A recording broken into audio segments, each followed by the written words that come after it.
Nous nous présentons pour le scrutin de 5 octobre. C'est une fierté, c'est un honneur qui m'ont fait les différents membres de notre CGM Région Sud, qui m'ont sollicité à participer à ces élections.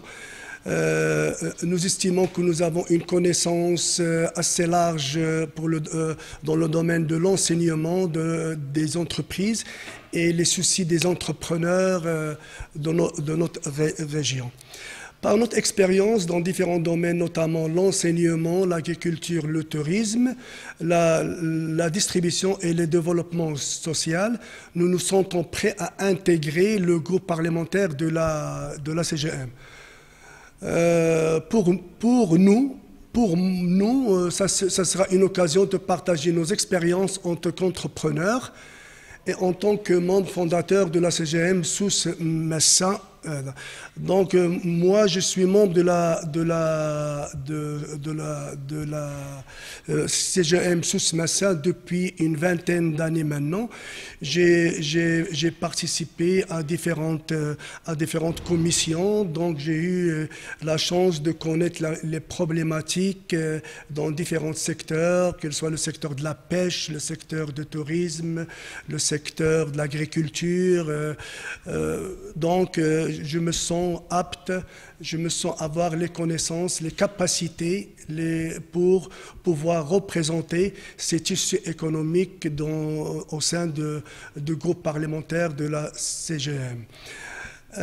Comme vous le saviez, la Chambre des conseillers est l'endroit où sont amendées et votées toutes les lois concernant les entreprises.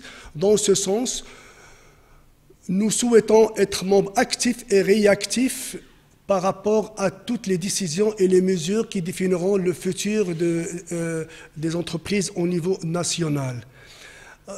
Notre rôle en tant que futur sénateur, c'est d'assurer les intérêts des entreprises des différents secteurs qu'on représente, bien sûr, par le biais des lois qui vont dans le même sens des orientations de groupe parlementaire de la CGM. Comme vous le savez, l'entreprise marocaine doit jouer son rôle d'entreprise citoyenne. Et bien sûr, il faut qu'elle soit compétitive. Et il faut que vraiment aussi qu'il crée plus de richesses, à savoir surtout la création d'emplois. Comme vous le savez, aujourd'hui, les diplômés qui sortent sur le marché, ça dépasse les 200 000. La capacité de notre tissu économique, il ne peut pas recruter plus que 90 000. Donc, il y a un effort considérable que ces entreprises doivent jouer pour former les compétences de demain, en insérant des stagiaires, en créant de nouveaux emplois, en créant des conventions avec les universités pour que l'entreprise devienne un centre de formation, surtout par la possibilité de la formation par alternance, entre autres, la création des centres de recherche pour qu'une entreprise soit compétitive pour faire face à la mondialisation, à tout ce qu'il y a. Il faut qu'il y ait des recherches appliquées, des recherches appropriées pour améliorer sa productivité, pour améliorer son environnement. Donc, il y a place que l'entreprise doit participer à la recherche scientifique appliquée dans notre tissu économique. Je peux dire quelque chose de très simple. Cette liste est justifiée de grandes qualités entrepreneuriales et managériales. Notre expérience et notre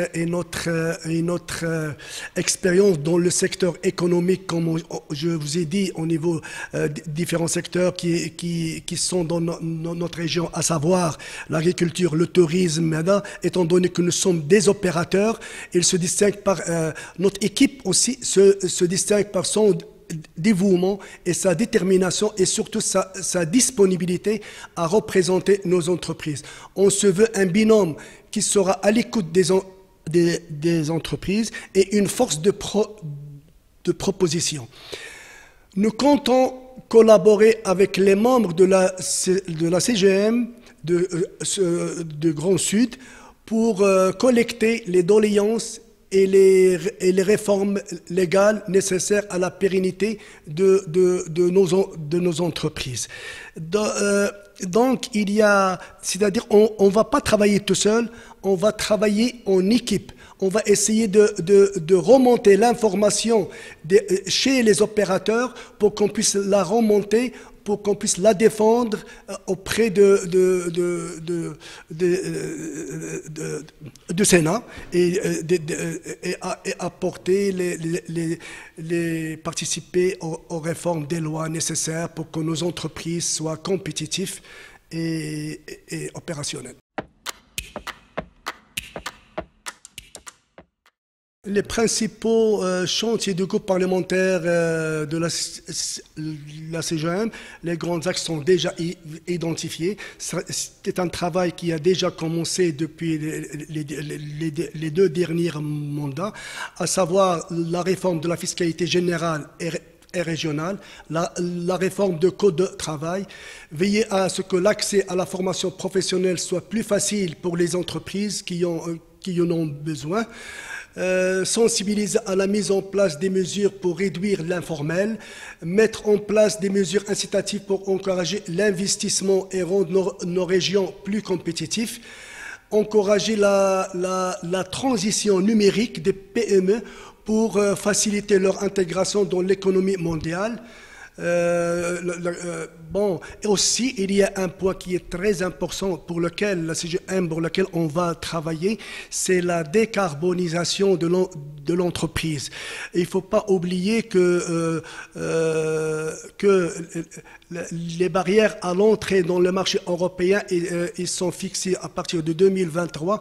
Il faut que les entreprises qu'il y ait une taxe carbone qui vont être assujetties à les payer. Donc notre économie doit réfléchir, doit travailler dur pour réduire l'impact l'impact de CO2 qu'on produit l'industrie pour qu'il soit compétitif, pour que vraiment nos produits soient intégrés sur le marché européen. Donc, il ne faut pas qu'on oublie que le marché européen représente pour l'entreprise marocaine environ 65% de nos exportations vont à l'Europe. Donc, la CGM a un rôle important à jouer pour l'accompagnement des entreprises et pour faire des retours d'expérience au gouvernement pour réagir aux doléances et aux défis qui vont rencontrer l'entreprise pour se maintenir, pour rester compétitif, pour conquérir de nouveaux marchés.